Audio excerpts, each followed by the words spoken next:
Kurulus রাজ্যের মূল ভবনের পেছন সাইডের একটি রুমটি নামাজের রুম। সেখানে ইকবাল নামাজ পড়ে বসে আছে, হাতে তার তসবিহ।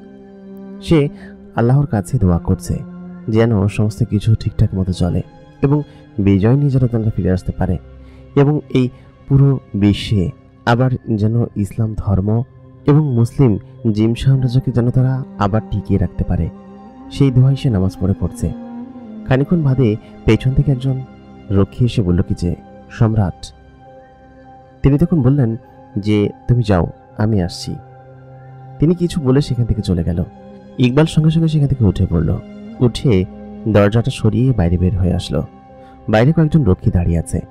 তারা তখন ইকবালকে বলল, ওদিকে সমস্ত কিছু ঠিকঠাক আছে।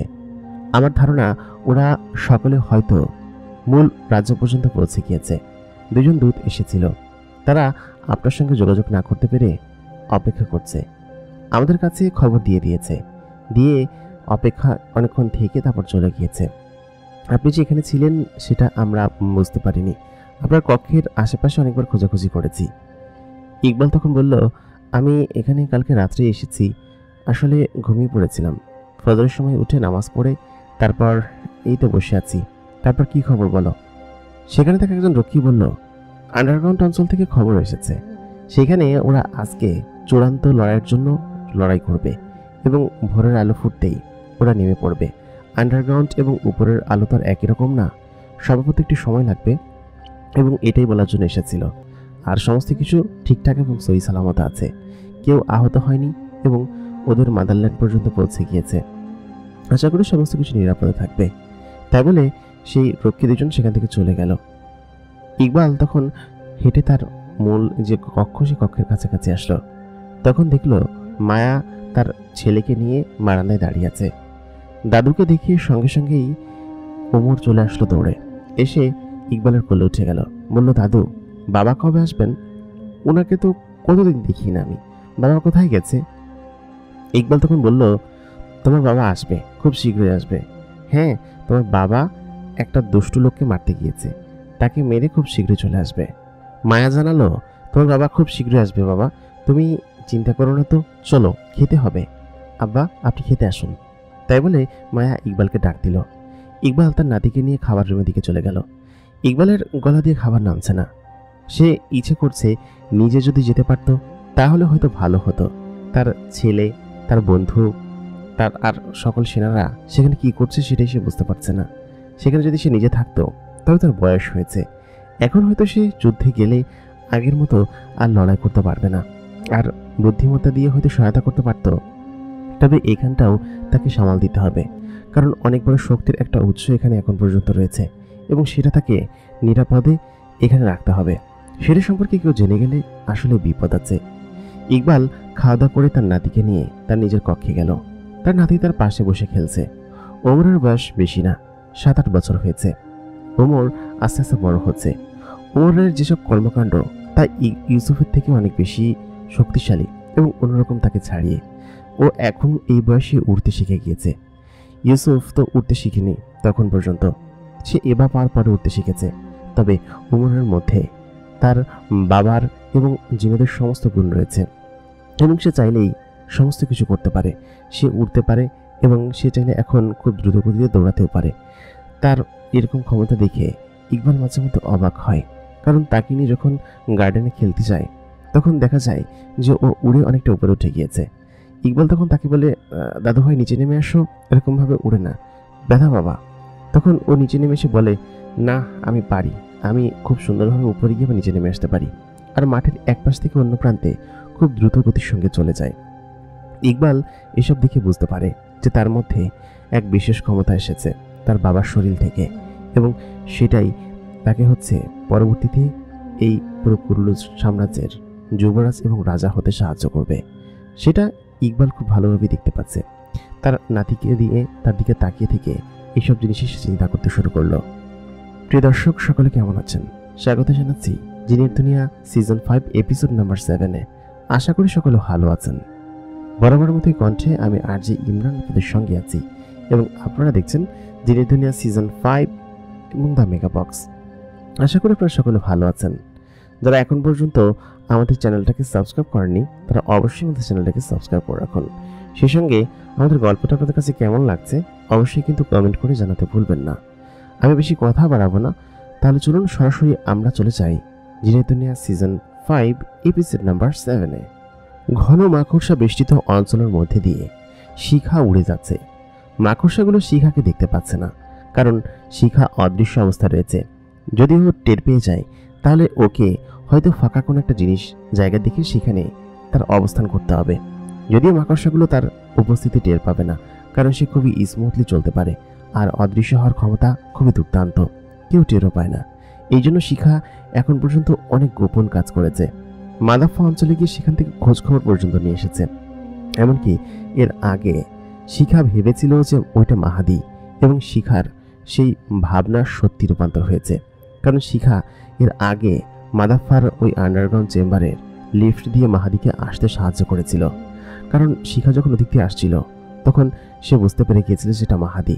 সেদিন সে মেফোর হাতে ধরায় পড়ে যেত, তবে সেখানে শিখা ছিল। শিখা খুব দ্রুত গতির সঙ্গে সেই লিফটটাকে টেনে উপর পর্যন্ত নিয়ে আসে, আর ওইখানের একটা ব্লক চেইন আটকে দেয় যাতে করে খুব দ্রুত মেফো দিক থেকে উপরে উঠে না আসতে পারে এবং সেনারা না আসতে পারে। ততক্ষণে মাহাদি সেদিনকে ওদিক থেকে পালিয়ে গিয়েছিল, এবং যার কারণে মাহাদি সেদিনকে বেঁচে গিয়েছিল। শিখা জানে যে মাহাদি এখানে আছে। অনেক বছর পর তার মাহাদির সঙ্গে দেখা হলো। আগে যখন মাহাদি তার ওইখানে থাকতো তখন সে মাহাদিকে পছন্দ করত। তাকে হয়তো তার মনের সেই পছন্দের কথা কখনো বলা হয়নি। মাহাদি তার থেকে বয়সে খানিকটা বড় হবে, কিন্তু মাহাদির সঙ্গে ওই সময়টা তার ছিল বেশ ভালো সম্পর্ক, এবং সেই সময় থেকে সে মাহাদিকে পছন্দ করত। মাহাদিকে বিষয়টা জানে। শিখা মনে মনে সেটাই ভাবতে শুরু করলো। সেই সময়কার কথা তার মনে হতে লাগলো যেতে পথে। সে পথটা অনেক সরু এবং অনেকটা সামনের দিকে চলে গিয়েছে, যেন শেষই হচ্ছে না। এই পথের সামনে নিশ্চয় আরো পথ আছে। তারপর সে আবার সেই কথাগুলো ভাবতে শুরু করলো। সেই সময়ের কথা, একদিন বিকেলবেলা মাহাদি যখন বাইরে থেকে বাড়ি ফিরছিল তখন শিখা বারান্দায় দাঁড়িয়েছিল। তাকে দেখে সে এগিয়ে এসেছিল, বলেছিল, মাহাদি ভাই, আপনি প্রত্যেকদিন কোথায় যান বলুন তো? এই যে আসুন, আর খেয়ে দিয়ে আসেনি নিশ্চয়ই? মাহাদি তখন বলল যে তা খেয়ে দিয়ে আসেনি, কিন্তু দেখি কোনো কিছু একটা ব্যবস্থা করে ফেলবো। তখন শিখা প্লেট ভর্তি করে তার জন্য খাবার নিয়ে যেত। সেই সময়গুলো খুব ভালো ছিল। আচমকা একটা 3 মাথাওয়ালা সুড়ঙ্গ সে দেখতে পেল। তখন সে সেখানে দাঁড়িয়ে পড়ল। এই 3 মাথার মধ্যে একটা মাথা তো কোনো একটা জায়গায় গিয়েছে। চারিদিকে মাকড়সা দিয়ে ভরা, এবং শিখাকে দেখতে পাচ্ছে না বলে মাকড়সাগুলো কিছু করতে পারছে না। এতগুলো পথ দেখে সে অবাক হয়ে গেল, কারণ কোন পথ কোন দিকে গিয়েছে সে সম্পর্কে তার কোনো ধারণা নেই। সে মাথা চাপাতে লাগলো যে কোন দিকে যাবে। তারপর দক্ষিণ সাইডের দিকে আন্দাজ করে সে ভেতরের দিকে যেতে শুরু করলো। সে যতই ভেতরে যাচ্ছে তত যেন সুড়ঙ্গগুলো আরো সংকীর্ণ হয়ে আসছে। এদিকে কি কোনো পথ আছে নাকি নেই সেটা সে ভেবে গোলাতে পারছে না।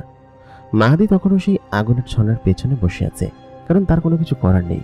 এটাই তার জন্য এখন নিরাপদ স্থান। সে ডানে কিংবা বামে কোন দিকেও যেতে পারছে না, কারণ দুজন দুদিকে গিয়েছে। কখন আসবে সেটা সে চিন্তা করতে শুরু করলো। বেশ খানিক্ষণ সেখানে সে বসে রইল এবং পথ পেনে চেয়ে থাকলো কোন দিক থেকে কে আসে। সে কি অন্য জায়গায় যাবে?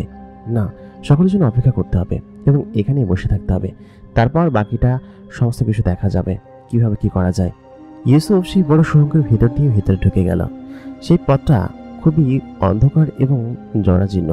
ভেতরটা দেখে মনে হচ্ছে এটা অনেকটা ভেতরে চলে গিয়েছে, কিন্তু এটা কোন পথ? ইউসুফ অনেকটা দ্রুত গতিতে ভেতরে যেতে শুরু করলো। তার এবার শক্তিতে সে ভেতরের দিকে উঠছে। ইউসুফ অদৃশ্য হতে পারে না, কারণ তার সেই ক্ষমতা নেই। হয়তো জিনেদের কাছে এটা উত্তরাধিকারী সূত্রে অনেক জিন্না পেয়ে থাকে, তবে ইউসুফ যেহেতু মানুষ এবং জিনের সম্মিলিত, সেহেতু তার মধ্যে থেকে সেই গুণটা আসে না। সে চাইলে অদৃশ্য হতে পারে না। অন্যান্য জিন বা ওরা যেরকম ধোয়া হতে পারে, ইউসুফ সেটা পারে না, কিন্তু তার মধ্যে অন্যান্য জিনেদের থেকে অনেক বেশি ক্ষমতা রয়েছে। সে তখন সামনে এগিয়ে গেল। সামনে অনেকটা পথ ভেতরে যেতেই সামনে আরো বেশ কয়েকটা সুড়ঙ্গ পথ সে দেখতে পেল। তার মধ্যে থেকে আন্দাজ করে যে কোনো একটা ভিতর ঢুকে গেল। এই পথগুলো বেশ অদ্ভুত এবং খাড়া, নিচের দিকে চলে গিয়েছে, এবং এত অদ্ভুত রাস্তা এবং পথ সে এর আগে কখনো দেখেনি। সে আস্তে আস্তে নিচের দিকে যেতে শুরু করলো। বেশটা খাড়া পথ পার হয়ে যখন আরো নিচে নামলো তখন সে দেখে অবাক হয়ে গেল, কারণ সেখানে বিরাট এক গুহার মতো জায়গা, যেরকম গুহা সে উপরে দেখেছিল। আচমকা ইউসুফের সেই দৈব শক্তির চোখ যখন মেলল, তখন পুরো অন্ধকার জায়গা আলোকিত হয়ে গেল এবং ইউসুফ দেখে তখন অবাক হয়ে গেল। কারণ এই জায়গাটা বেশ অদ্ভুত এবং চারিদিকের দেয়ালগুলোতে মাকড়সা তখন জাল পেঁচিয়ে আছে এবং এমনভাবে পেঁচিয়ে রেখেছে যে সেখান থেকে বের হওয়াটা অনেক কষ্টকর এবং দুষ্কর। সে তখন চারিদিকে চোখ বোলাতে লাগলো, কারণ সেখানে কোনো কিছুই সে দেখতে পাচ্ছে না। চারিদিকে বেশ অন্ধকার হয়ে আছে, মাকড়সার জালে পেঁচানো, এবং মাকড়সাগুলো যদি কখনো টের পেয়ে যায় তাহলে ইউসুফ এখান থেকে আর বের হতে পারবে না। এর আগে তো তাকে শিখা বাঁচিয়েছে, কিন্তু এবার তাকে হয়তো কেউ বাঁচাতে পারবে না। সে তখন চারিদিকে চোখ বোলাতে লাগলো যে কোন দিক থেকে বের হওয়া যায়, কিন্তু আচমকা সে নিচে যেতেই একটা জালের সঙ্গে পেঁচিয়ে গেল। আর মাকড়সার জালগুলো এমন যে সেখানে পেঁচানোর সঙ্গে সঙ্গেই ছোড়ার কোনো উপায় থাকে না, বেশি নড়াচড়া করলে আরও বেশি জড়িয়ে যাওয়ার সম্ভাবনা থাকে। ইউসুফ অনেকটা কষ্ট করে সেই জাল থেকে ছুটল এবং ছুটে সোজা একদম নিচের দিকে পড়ে গেল। নিচে একটা জায়গায় পড়তেই ঠাস করে শব্দ হলো এবং শব্দ হওয়ার সঙ্গে মাকড়সাগুলো টের পেয়ে গেল। তারপর সকল মাকড়সাগুলো উপর থেকে নিচের দিকে আসতে শুরু করলো এবং ইউসুফের দিকে আক্রমণ করবে সেই জন্য। ইউসুফ নিচে নেমেই একটা মশাল জ্বালালো। মশাল জ্বালানোর সঙ্গে সঙ্গে দেখতে পেল পুরো ঘর ভর্তি এবং এই পুরো যত গুহা আছে, গুহার উপর, ছাদ এবং সব জায়গা ভর্তি শুধুমাত্র মাকড়সা রয়েছে এবং সবখানে শুধুমাত্র মাকড়সা ছড়াছড়ি। সে কি করবে কিছু ভেবে না পেয়ে সোজা দৌড়াতে শুরু করলো। পথটা সোজা সামনের দিকে চলে গিয়েছে। অনেকটা পথ এগোনোর পর শুধুমাত্র চারিদিকে মাকড়সা এবং এই গুহা ভর্তি মাকড়সাদের একটা অন্যরকম বাস ঘর। বড় বড় একটা মাকড়সা, ইউসুফের থেকে বড় বড় মাকড়সা রয়েছে। তারা যদি একবার ওকে ধরে ফেলে তাহলে একদম কামড়ে খেয়ে ফেলবে। ইউসুফ খুব দ্রুত গতিতে মশাল নিয়ে ছুটতে লাগলো এবং একটা পর্যায়ে যখন সে গুহার ভেতর থেকে বের হলো, দেখলো সামনে বিরাট এক বড় খাই নিচের দিকে চলে গিয়েছে এবং নিচে একদম সরু তলের দিকে এক আগুনের নদী বয়ে চলেছে। তার উপর দিয়ে একটা ব্রিজ রয়েছে এবং মাঝখানে শুধুমাত্র উপরে নিচে গিরিখাত। উপরের দিকে তাকালে আলো দেখা যাচ্ছে আর নিচের দিকে আগুনের নদী। মাঝখানে একটা বড় বিশাল ব্রিজ রয়েছে। সেই ব্রিজের উপর দিকে সে যাবে, ওই প্রান্তে কি আছে সেটাই সে ভাবতে লাগলো। আচমকা সে খেয়াল করলো নিচে থেকে ভীমরুলের মতো এক ধরনের পোকা উপরের দিকে উড়ে আসছে। তার মানে এইসব প্রান্তে এই সমস্ত জিনিসের অভাব নেই। ছোট ছোট মশা এবং ভীমরুল, তারপর এরকম মাকড়সার রাজ্য কি এখান পর্যন্ত শেষ, নাকি ওই পাশেও আছে? সে সেটা ভাবতে লাগলো। তখন সে ব্রিজের উপর দিয়ে খুব দ্রুত গতিতে যেতে শুরু করলো এবং খুব দ্রুত দৌড়াচ্ছে। মাকড়সাগুলো তখন তাকে ধরে ফেলেছে, কিন্তু সে সেইখান থেকে উড়ে একটু উপরে গেল, যার কারণে তাকে ধরতে পারল না। সে একটু উপরে ওঠার সঙ্গে সঙ্গেই খেয়াল করলো ঠিক উপরে আরেকটা পথ রয়েছে, আর ব্রিজের ওই প্রান্তের যে দরজা আছে সেটা বন্ধ। তার মানে ওই প্রান্তে কোনো কিছু নেই এবং এইখানে নিশ্চয়ই প্ল্যান করে কোনো কিছু বানানো ছিল এর আগে। কারণ ইউসুফ যখন এর ভিতরে ঢুকলো, সমস্ত কিছু একটা রাজ্যের মতো এবং এই গুহার ভিতরে সমস্ত কিছু যেন এরকমভাবে সাজানো রয়েছে এবং এটা নিশ্চয়ই কেউ প্ল্যান করে বহু বছর আগে বানিয়েছিল। কিন্তু এখানে এরকম জিনিসপাতি কিসের জন্য? ইউসুফকে এই রহস্য বের করতেই হবে। ইউসুফ তখন উপরে থাকা আরেকটা সুড়ঙ্গ পথ দিয়ে ভিতরে ঢুকে গেল, ঠিক একই প্রান্তে। তারপর সে আবার এদিকে আসতে শুরু করলো। সে এতক্ষণ নিচের অংশে ছিল, এবার উপরের অংশে এসে সে ঢুকে পড়ল। উপরের অংশে যখন সে ঢুকলো তখন দেখলো যে সেখানেও মাকড়সা কিলবিল করছে, তবে তাদেরকে বুঝতে দেওয়া গেলে চলবে না। একটা পথ আসতেই মাকড়সাটা সব সরে গেল এখান থেকে, কারণ ওইখানে আর কোনো মাকড়সা নেই এবং ইউসুফ সেখানে নেমে সত্যি অবাক হয়ে গেল, কারণ এটা বিশাল এক রাজ্যের মতো। চারিদিকে শুধুমাত্র রাস্তা চলে গিয়েছে, একটা রাস্তা উত্তরে, দক্ষিণে, পূর্ব, পশ্চিমে এবং এরকমভাবে রাস্তা ছড়িয়ে ছিটিয়ে আছে। ইউসুফ তখন পশ্চিম দিকে যেতে শুরু করলো, কারণ দিক নির্দেশনা অনুযায়ী এদিকে সঠিক রাস্তা মনে হয়। ইউসুফ খানিকটা সামনে যেতেই সে খেয়াল করলো বিশাল বড় এক দরজা এবং সেই দরজাটা বন্ধ রয়েছে। দরজাটা পার করে তাকে ওই পাশে যেতে হবে। কি আছে দরজার পেছনে তাকে সেটা দেখতেই হবে। ইউসুফ দরজাটাকে খোলার চেষ্টা করলো, তবে সেখানে একটা কোডওয়ার্ডের মতো ঘূর্ণায়মান জিনিস আছে, সেটা দিয়ে তাকে ভিতরে ঢুকতে হবে। ইউসুফ সেটা ঘোরানোর চেষ্টা করলো, কিন্তু বেশ খানিক্ষণ চেষ্টা করার পর সেটা পারল না। সেখানে সে বসে পড়লো। খানিকটা দূরে এসে খেয়াল করলো একটা হাঁসের মতো কোনো একটা জিনিস সেখানে বসানো রয়েছে। ইউসুফ সেটার কাছে গেল, গিয়ে ভেতরের দিকে চাপ দিয়ে ডানে মোড় দিতেই একটা শব্দ হতে শুরু করলো এবং শব্দ হওয়ার সঙ্গে সঙ্গেই দরজাটা খুলে গেল। দরজা খুলে যাওয়ার সঙ্গে সঙ্গেই সামনে বিশাল এক রাজদরবার দেখা গেল। এরকম রাজদরবার ইউসুফ এরকম জায়গায় যে পাবে সেটা সে মোটেও ভাবতে পারেনি। সে তখন ভিতরে প্রবেশ করলো। প্রথম পা ফেলতেই খুব জোরে শব্দ হলো এবং ইউসুফ আস্তে আস্তে ভিতরে যেতে শুরু করলো। ভিতরে যখন রাজদরবার একদম মাঝ বরাবর গেল, তখন সে খেয়াল করলো চারিদিকে একদম শুনশান, কোনো জনমানব নেই, কোনো চিহ্ন নেই, কোনো মাকড়সা নেই, কোনো কিছু নেই। কিন্তু এই জায়গাটায় এরকম আচমকা জিনিসপাতি কোত্থেকে? ঠিক তখনই ইউসুফের পেছন থেকে কেউ একজন কোনো একটা জিনিস ইউসুফের দিকে মারল, এবং মারার সঙ্গে সঙ্গেই ইউসুফ পেঁচিয়ে সেটাতে জড়িয়ে গেল। অনেক চেষ্টা করার পরে সে সেটাকে ছিঁড়তে সক্ষম হলো। এরকম করতে করতে প্রায় আরও 4-5টা বড় জাল এসে ইউসুফের গায়ে চারিদিক থেকে ছড়িয়ে পড়ল। ইউসুফ তখন সেগুলো ভেদ করতে পারছে না, এবং কি করবে সে কোনোভাবে চেষ্টা করেও সেটার সাথে পেঁচিয়ে যাচ্ছে। এটা নির্ঘাত মাকড়সার জাল, এবং নির্ঘাত বড় কোনো মাকড়সার জাল। ইউসুফ তখন ডান দিকে উপর দিকে তাকিয়ে দেখল, উপরে বিশাল আকৃতির এক মাকড়সা রয়েছে, তার মাথায় এক ধরনের তাজ রয়েছে। চারিদিকে তখন আগুন জ্বলছে, আগুন আচমকা জ্বলে উঠেছে। মাকড়সা জিনিসটা আস্তে আস্তে নিচে নেমে আসতে লাগলো। তার যে মুখ, সে মুখের আকৃতির থেকেও ইউসুফ অনেক ছোট, আর তার এক একটা হাত পায়ের আকৃতি থেকেও ইউসুফের হাত পা অনেক ছোট, তার পুরো শরীরটাই ছোট। মাকড়সাটা নিচে নেমে আসলো, ইউসুফের থেকে প্রায় 10-12 গুণ বড় হবে, তার থেকেও বেশি বড় একটা দানবের মতো মাকড়সা। সে নিচে নেমে আসছে। সে আস্তে আস্তে ইউসুফের পুরো যে জালটা ছিল সেই জালটা ধরলো, ধরে তার অন্য জালের সঙ্গে আস্তে আস্তে আরো পেঁচাতে শুরু করলো। পেঁচিয়ে পেঁচিয়ে ইউসুফকে একদম গোল করে ফেললো। ইউসুফের মুখ যতটুকু বের হয়েছিল ততটুকু আস্তে আস্তে ঢেকে গেল। তারপর ইউসুফকে ফেলে ওইখানে নিচে রাখা হলো। মাকড়সাটি ওইখান থেকে গিয়ে ওইখানে বড় উঠানের মতো জায়গা আছে, সে উঠানের মতো জায়গার উপরে গোল একটা চাকতি আছে, সেখানে সে বসে পড়ল। ওইটি সম্ভবত তার বসার স্থান, এবং অনেকদিন পর সে সম্ভবত এমন সুস্বাদু খাবার পেয়েছে, কারণ এখানে কোনো জিনেরা আসে না, আসলে হয়তো এদের খাবার হয়ে যায়, এবং সম্ভবত এদের যত চেলারা আছে এরা সকলে হয়তো খাবার নিয়ে এসে তাদের এই মহারাজকে দেয়। এবং ইউসুফ ওই জিনটাকে দেখে বুঝতে পেরেছে যে নিশ্চয়ই এখানে এসে ওই জিনটা মারা গিয়েছে, এর আগে যে জিনটা এদিকে পালিয়ে এসেছিল। ইউসুফ তার ভিতরে অন্ধকারশূন্য অবস্থায় রয়েছে, কোনোভাবে সে বের হতে পারছে না। সে তখন দোয়া দরুদ পড়তে শুরু করলো। তার মনে যত দোয়া দরুদ আসে এবং যত ধরনের দোয়া আছে সব পড়তে লাগলো, এবং সর্বোচ্চ চেষ্টা করে সে সেখান থেকে বের হতে পারলো না। বেশ খানিকক্ষণ ইউসুফ সেখানে পড়ে রইল, এবং তার কি হবে সেটা সে বুঝতে পারছে না। এই মাকড়সাটাকে কি তাকে খেয়ে ফেলবে, নাকি এই মাকড়সার যে বিষ আছে সেই বিষটা তাকে আস্তে আস্তে নিস্তেজ করে দিবে, এরকম কোনো কিছু। ইউসুফ তার এবার শেল্ড সম্পূর্ণভাবে ওপেন করে দিল, যাতে করে এই জালে কোনো প্রকার বিষ থাকলে সেটা যেন তার শরীরে না লাগে, এবং সে যেন এইখান থেকে, এই জাল থেকে বের হওয়ার পরেও নিরাপদে এখান থেকে বেরিয়ে যেতে পারে। সে সেরকমভাবে পড়ে রইল। তার সঙ্গে এখন কি হবে? সে কি মাকড়সার পেটে যেতে চলেছে, নাকি অন্য কিছু? কোনো কিছু ভেবে কোলাতে পারছে না। সে অনেকক্ষণ সেখানে বসে রইল। তার অপেক্ষা এখন মাকড়সাটা কখন তার শরীরে টাচ করবে। মাদাফার আন্ডারগ্রাউন্ড অঞ্চল যেন এক ধোঁকার অঞ্চল। এখানে কালো জাদু এবং সমস্ত কিছুই যেন কাস্টমাইজ করে তৈরি করা, সমস্ত কিছুই যেন নিজের মতো তৈরি হয়, এবং এখানে কোনো কিছুই উপরের কোনো সমতল ভূমির মতো চলে না।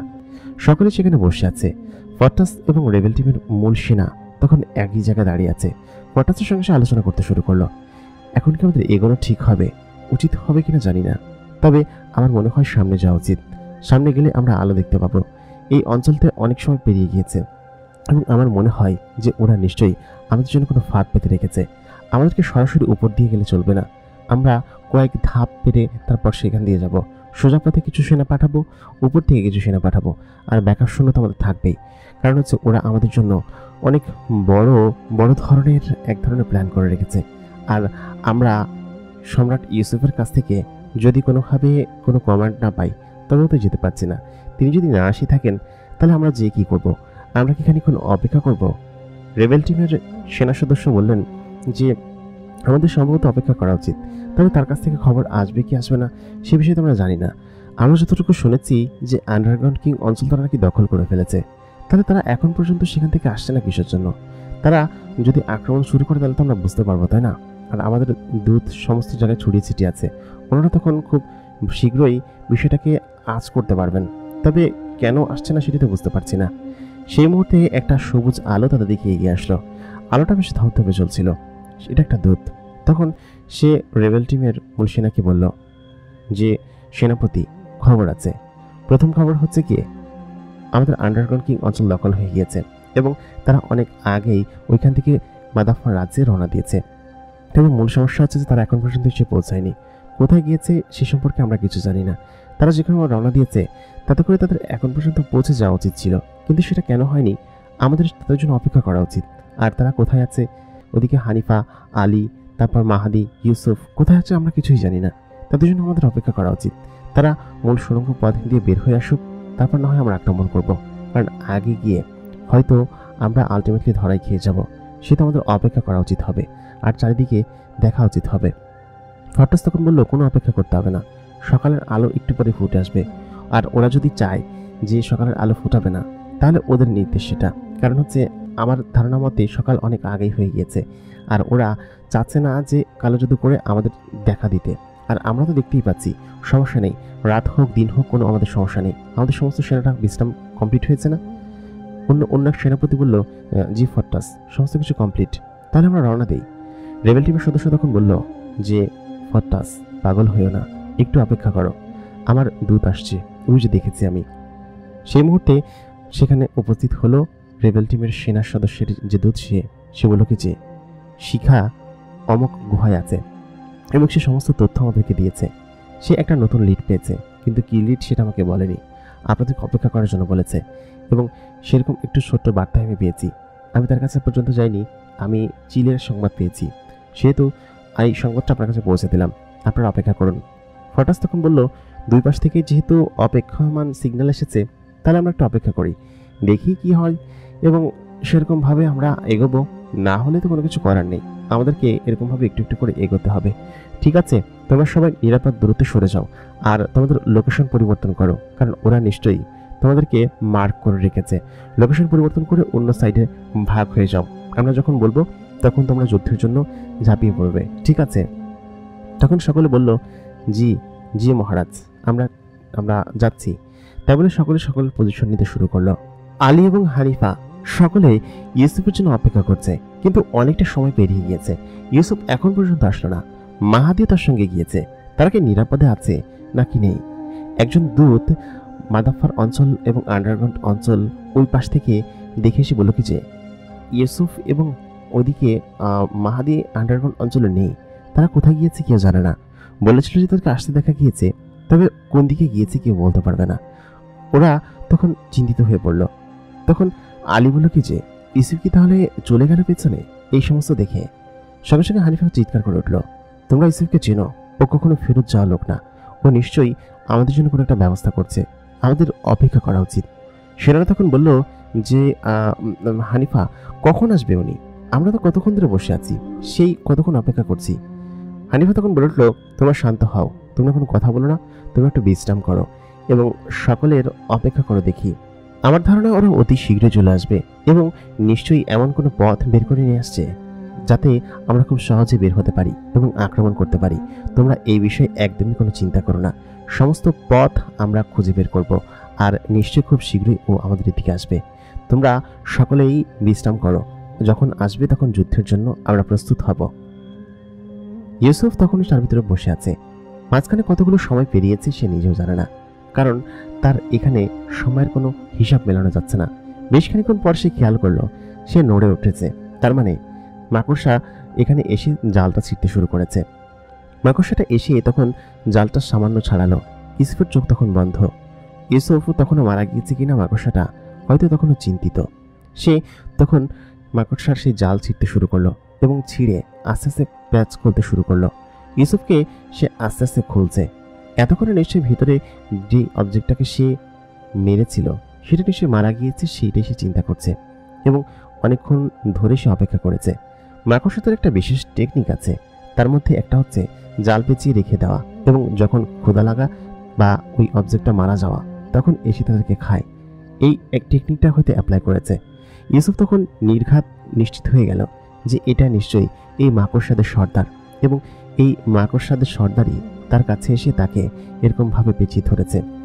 ইউসুফ তখন সঙ্গে সঙ্গেই যখন একটু ফাঁক দেখলো, ফাঁক দেখার সঙ্গে সঙ্গেই তার বুকের এবা জলজল করতে শুরু করলো, কারণ সে তখন তার শক্তি পুনরায় বের করতে চলেছে। তবে এবা এই গুহার ভিতরে অনেকটা কাজ করছে না, যতটুকু চার্জ হয়েছিল এই গুহার ভিতরে এই বিষক্রিয়ার মধ্যে থাকতে থাকতে সেই চার্জটুকু ফুরিয়ে গিয়েছে এবং সে অনেক চেষ্টা করেও সেটা থেকে শক্তি বের করার চেষ্টা করছে এবং সেটা থেকে শক্তি আস্তে আস্তে বের হচ্ছে, কিন্তু ততক্ষণে হয়তো মাকড়সাটা তাকে ধুয়ে ফেলবে। ইউসুফ তখন চেষ্টা করতে করতে এক পর্যায়ে যখন মাকড়সাটা দেখল যে ভেতর থেকে এক ধরনের আলো বের হচ্ছে, মাকড়সা তখন ভয় পেয়ে গেল। ইউসুফের শরীর থেকে এক ধরনের দৈবিক আলো বের হতে শুরু করলো এবং সে খুব শক্তি দিয়ে যখন চেষ্টা করলো তখন তার শরীরের সেই বড় জালটা ছিঁড়িয়ে ইউসুফ বের হয়ে আসলো। বের হয়ে আসার সঙ্গে সঙ্গেই মাকড়সার পাশে দাঁড়িয়ে তার এক পা ধরে তাকে জোরে একটা আছাড় দিয়ে দূরে ফেলে দিল। মাকড়সাটা সঙ্গে সঙ্গে সক্রিয় হয়ে গেল, কারণ সে আসলেই বুঝতে পারেনি যে এটা কে আর কেনই বা এরকমভাবে জালে পেঁচানোর পরে সে মরল না, আর তার শরীরে এটা কী জলজল করছে। মাকড়সাটা সেটা চিন্তা করতে শুরু করলো। তারপর ইউসুফের শরীরে যেহেতু এক ধরনের লেয়ার ছিল, তাতে করে বোঝা যাচ্ছিল না যে সে কে, আর তার মাথাও দেখে তাকে চেনা যাচ্ছিল না। ইউসুফ আবার সে মাকড়সার কাছে গেল, গিয়ে তখন বলল, হে মাকড়সা, তুই কে এবং তুই কেন আমার উপর আক্রমণ করেছিস এবং তোরা এখানে কি করছিস? মাকড়সা তখন কোনো কিছু না বলে সরাসরি ইউসুফের কাছে সে আক্রমণ করতে শুরু করলো। তারপর তাকে আবার জোরে একটা আঘাত করলো এবং মাকড়সাটাকে দূরে আছড়ে ফেলে দিল। ইউসুফ কোনোভাবেই যেন মাকড়সাকে সোজা হয়ে দাঁড়াতে থাকতে দিচ্ছে না। সে যতই উঠার চেষ্টা করছে ততই সে মারা যাচ্ছে। ঠিক সেই মুহূর্তে মাকড়সা তার বিশাল ফোর্স ডাক দিল। চারিদিক থেকে বড় বড় এবং ছোট ছোট অনেক মাকড়সা বেরিয়ে আসতে শুরু করলো। ইউসুফ তখন সকল মাকড়সার সঙ্গে লড়তে শুরু করলো। যেসব মাকড়সাগুলো বাইরে থেকে এসেছিল তাদের একে একে মারতে শুরু করলো এবং মাথায় আঘাত করার সঙ্গে সঙ্গেই সেই মাকড়সাগুলো সেখানে মারা যাচ্ছিল। এটা দেখে মাকড়সাদের রাজা ক্ষেপে গেল এবং ক্ষেপে যেতেই সে ইউসুফকে জোরে একটা আঘাত করে দূরে ফেলে দিল। দূরে ফেলে দেওয়ার সঙ্গেই ইউসুফ আবার এসে তাকে এমন আঘাত করলো যে অনেকটা দূরে গিয়ে সে ছিটকে পড়ল। তখন মাকড়সাটা দাঁড়িয়ে পড়ে বলল কি যে, তুই কে? তুই এখানে কিভাবে এসেছিস? আর তোকে আমি মারতে পারছি না কিসের জন্য? আজ পর্যন্ত এমন হয়নি যে কোনো জিন এখানে এসে আমার এই বিষক্রিয়া জালের ভিতরে ঢুকে এতক্ষণ থেকেও এরকম তেজ নিয়ে বেঁচে আছে। সাধারণত কেউ বেঁচে থাকে না। ইউসুফ যেন তার কানকে বিশ্বাস করতে পারছে না, কারণ একটা মাকড়সা কথা বলছে। এটা খুবই আশ্চর্যের বিষয়। সে তখন মাকড়সাটাকে বলতে শুরু করলো, তুমি কথা বলতে পারো? তুমি কথা বলো মাকড়সা? আমি তো এরকম কখনো দেখিনি যে আজ পর্যন্ত কোনো প্রাণী কথা বলেছে। তাহলে তুমি? সে বলল কি যে আগে তুই বল, তুই কে এবং আমাদের এখানে কেন এসেছিস? কোন উদ্দেশ্য নিয়ে এসেছিস? তোকে আমরা মারতে পারছি না কিসের জন্য? আর তুই কে? ঠিক সেই মুহূর্তে আরও প্রায় 10-12টা মাকড়সা ইউসুফের উপর আক্রমণ করে বসলো।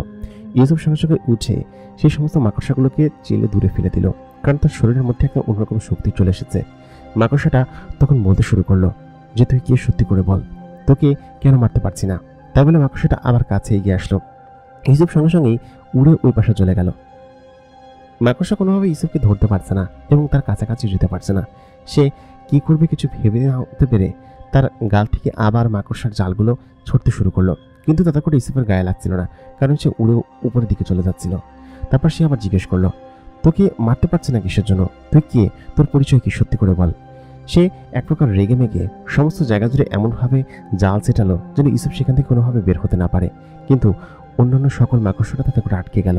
তারপর ইউসুফ খুব দ্রুত গতিতে এসে মাকড়সার মাথায় একটা আঘাত করতেই সে তখন ছিটকে নিচে পড়ে গেল। তারপর চারিদিক থেকে অসংখ্য মাকড়সা ইউসুফকে এসে ধরে ফেলল। চারিদিকে তখনও অন্ধকার। অন্য সময়ে হয়তো এখানে আলো থাকে এবং বাইরের আলো দেখা যায়, এবং বাইরের আলো তখন একটু একটু করে উপরের অংশ দিয়ে বের হতে শুরু করলো। তার মানে উপরে এই জায়গায় নিশ্চয়ই কোনো সুড়ঙ্গ পথ আছে এবং বাইরে সূর্যের আলো ফুটেছে এবং বাইরে নিশ্চয়ই এখন অন্ধকার নেই, দিনের আলো হয়ে গিয়েছে। এখনই সঠিক সময় এখান থেকে বের হয়ে সুড়ঙ্গের মুখ খুলে দেওয়া, কারণ অন্য কোনো পথ তার কাছে আর উপায় নেই। তাকে মাহাদিকে সিগন্যাল পাঠাতে হবে। তার পকেটে থাকা একটা জিনিস দিয়ে সঙ্গে সঙ্গে সে সিগন্যাল পাঠালো। এই জিনিসটা দিয়ে সে খুব দ্রুতই ট্রান্সমিটারের মতো সিগন্যাল পাঠাতে পারে। সে দ্রুত সিগন্যাল পাঠালো মাহাদির কাছে, কারণ খুব শীঘ্রই এখান থেকে যেতে হবে। সকালের আলো ফুটে গিয়েছে। তারা সেখান পর্যন্ত না পৌঁছালে অন্যান্য কোনো টিমই সামনে আগাবে না এবং আর কোনো সময় নেই এখানে। সে সঙ্গে সঙ্গে একটু উপরে উঠতে গেল। ওই মুহূর্তে মাকড়সাটা বিশাল আকৃতির এক জাল মেরে ইউসুফকে আটকে ফেললো এবং তার 2 হাত দিয়ে ইউসুফকে ধরে ফেললো। ইউসুফ তখন তার দৈবিক শক্তি এবং সমস্ত চোখ দিয়ে যখন চারিদিকে ওই আলোটা মারতে শুরু করলো, তার শরীর থেকে তেমন জল আলো বের হলো। ঠিক সেই মুহূর্তে ইউসুফকে দেখে মাকড়সাটা ইউসুফকে ফেলে দিয়ে পেছনে সরে গেল এবং সরে দিয়ে 2 পায়ের উপর দাঁড়িয়ে পড়ল। মাকড়সার 8টা হাত পা থাকে, কিন্তু 2 পায়ের উপর দাঁড়িয়ে ইউসুফকে তখন সেই মাকড়সাটা যেন সম্মান জানাতে শুরু করলো। সে তখন বলল যে, ক্ষমা করবেন আমাকে, আমি আসলে আপনাকে চিনতে পারিনি, আমাকে মাফ করবেন। ইউসুফের এই কথা শুনে তখন মাকড়সার কথা শুনে ইউসুফ তখন বলল, বুঝতে পারিনি আমি।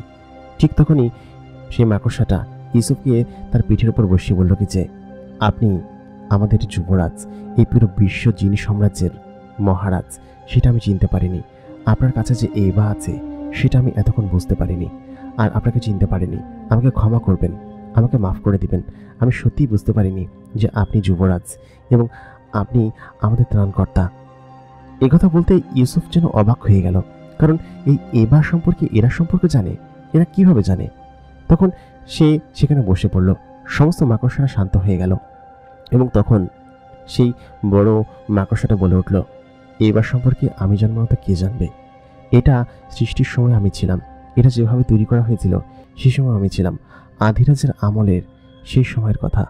আমার বয়স 100-200 বা 1-2000 বছর না, আমার বয়স অনেক বছর, এবং আমরা এই আন্ডারগ্রাউন্ড অঞ্চলে বসবাস করছি কয়েক হাজার বছর ধরে। আমরা জানি এই বিষয়টা সম্পর্কে, এবং একটা সময়ে আমি আধিরাজের সঙ্গে তার হয়ে কাজ করতাম এবং তিনি আমাকে চিনতেন, এবং আমাদের অঞ্চলে এসে তিনি এই সাম্রাজ্য নির্মাণ করে দিয়ে গিয়েছেন। আমরা এখানে অনেক বছর ধরে আছি, আমরা বাইরের দুনিয়ায় তেমন যাই না এবং এখানে এরকমভাবে থাকি। কিন্তু আপনি যুবরাজ, আপনি এখানে কিভাবে এবং এখানে কি করছেন? আমাকে বলা হয়েছিল এই জিনিস যার কাছে থাকবে সে হয়তো পুরো জিন সাম্রাজ্যের উত্তরাধিকারী, আর না হয় সেখানকার রাজা। আপনি কি তাহলে এখন কুরুলুস রাজ্যের রাজা, পুরো বিশ্ব জিন সাম্রাজ্যের রাজা? আমি আসলে জানতাম না, সত্যি আমাকে ক্ষমা করবেন।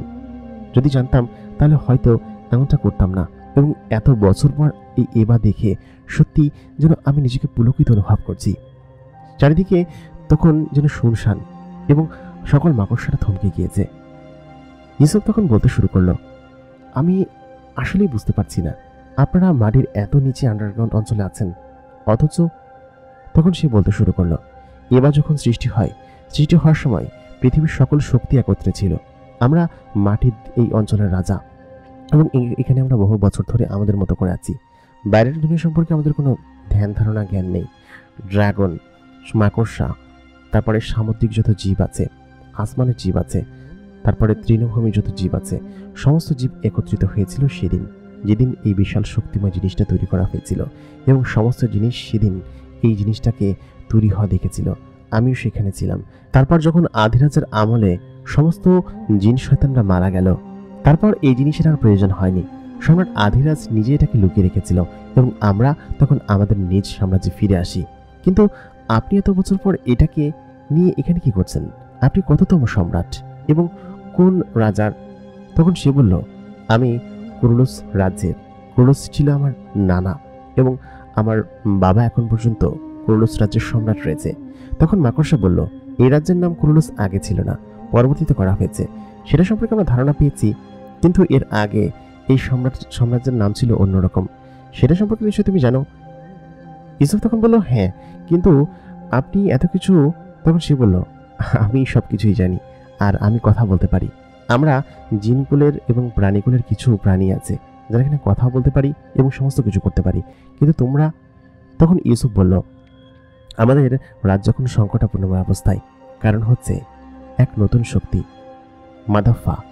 মাদাফা আন্ডারগ্রাউন্ড অঞ্চল দখল করে নিয়েছে, এবং সে আন্ডারগ্রাউন্ডে থেকে বিশাল সাম্রাজ্য গঠন করেছে, এবং আমাদের মূল যে সাম্রাজ্য সেখানে একদম ধ্বংস করে দিয়েছে, তছনছ করে দিয়েছে, গ্রামের পর গ্রাম খালি করে দিয়েছে। সেখান থেকে অসংখ্য জিন এনে এখানে কালাজুতের উপাসনা করে তাদেরকে এমনভাবে বশ করেছে যে তারা এখন এরকমভাবে এখানে থাকে, এবং আমাদের অঞ্চল দখল করার জন্য তারা উঠে পড়ে লেগেছে। আলকিসের একমাত্র পুত্র মেফো, যে কিনা এখন গভীর শক্তিশালী হয়ে উঠেছে, আর আলকিস, বড় শয়তান ক্যান্টিলিয়া সকলে মারা গিয়েছে। একথা বলার পর মাকড়সাটা বলে উঠল, এত কিছু আমি জানতাম না, তবে শুনেছিলাম।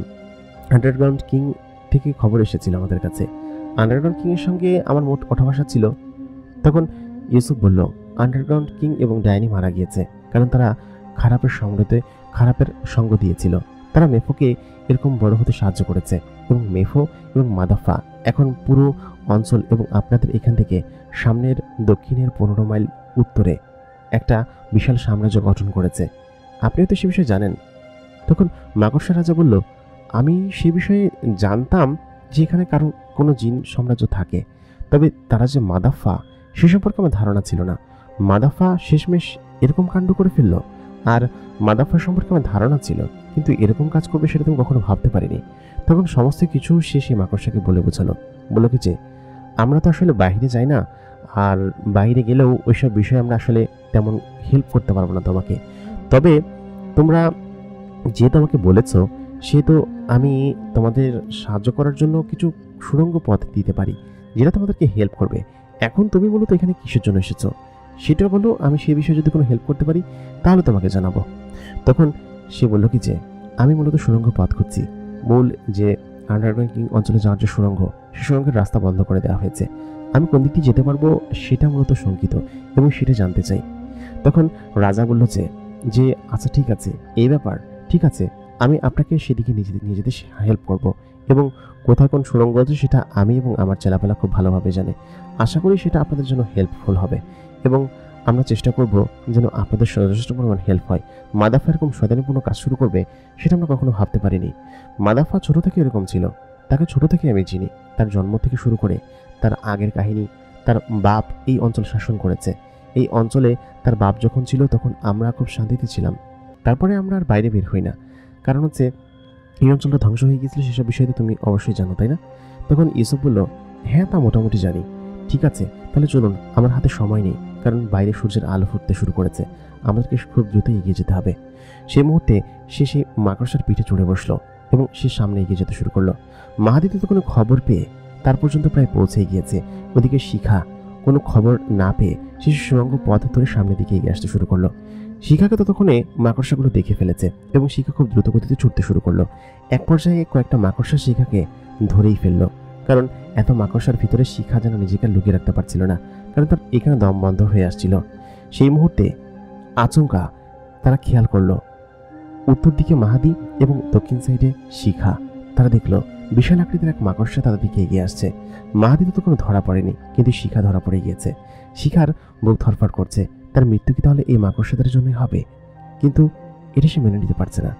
ঠিক তখনই সে খেয়াল করলো মাকড়সার পিঠের উপর কোন একটা জিনিস জ্বলজ্বল করছে, এবং শিখা এবং মাহাদি দুজনে দেখে অবাক হয়ে গেল, কারণ বিশাল আকৃতির এই রাজা মাকড়সার পিঠের উপর বসে আছে ইউসুফ নিজে। ওরা দুজন তাকিয়ে আছে অবাক হয়ে, কারণ ইউসুফ রাজাকে কিভাবে বশ করলো সেটাই ওরা দুজন বুঝতে পারছে না। প্রিয় দর্শক, জিনের দুনিয়া সিজন 5 এপিসোড নাম্বার 7 এখানেই শেষ। এপিসোড নাম্বার 8 কি হবে জানতে হলে আমাদের সঙ্গেই থাকুন। প্রতিদিনকার মতো কণ্ঠে আমি আর যে ইমরান আপনাদের সঙ্গে আছি, এবং আপনারা দেখছেন দ্য মেগাবক্স। মেগাবক্সের গল্পগুলো আপনাদের কাছে কেমন লাগে কমেন্ট করে অবশ্যই জানাতে ভুলবেন না। সেই সঙ্গে আপনারা যদি আপনাদের জীবনের ঘটনা পাঠাতে চান আমাদেরকে ইমেল করতে পারেন। আমাদের ইমেল এবং ফেসবুক পেজের ঠিকানা এই ভিডিও ডিসক্রিপশনে পেয়ে যাবেন। আর যারা এখন পর্যন্ত আমাদের চ্যানেলটাকে সাবস্ক্রাইব করেনি তারা অবশ্যই সাবস্ক্রাইব করুন, সেই সঙ্গে বেশি বেশি করে লাইক করুন, কমেন্ট এবং শেয়ার করুন। দেখা হচ্ছে পরবর্তী এপিসোডে। ধন্যবাদ সবাইকে।